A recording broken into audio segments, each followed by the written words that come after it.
आणि आज 6 डिसेंबर आहे. भारतरत्न डॉक्टर बाबासाहेब आंबेडकर यांच्या 60व्या महापरिनिर्वाण दिनानिमित्त आज दादरच्या चैत्यभूमीवर अलोट गर्दी उसळली आहे. देशभरातून डॉक्टर बाबासाहेब आंबेडकरांचे अनुयायी चैत्यभूमीवर दाखल झालेत. मुख्यमंत्री देवेंद्र फडणवीस आणि शिक्षण मंत्री विनोद तावडे यांनी देखील महामानवाला अभिवादन केलं.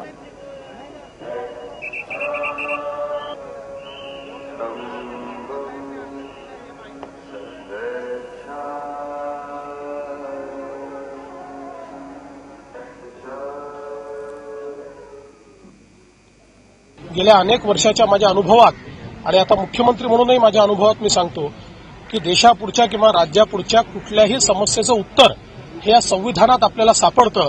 इतकं अद्भुत अशा प्रकारचं आमचं संविधान या ठिकाणी आहे आणि अशा या महामानवाला आज आपण मानवंदना देतोय. इंदू मिल ज्या ठिकाणी डॉक्टर बाबासाहेब आंबेडकरांचं स्मारक हे आपल्याला तयार करायचं त्याचं कामही सुरू झालेलं आहे आणि मला विश्वास आहे की लवकरच हे स्मारक देखील आपण पूर्ण करू आणि खऱ्या अर्थानं या महामानवाकडनं संपूर्ण देश, संपूर्ण समाज हा मोठ्या प्रमाणात प्रेरणा प्राप्त करेल.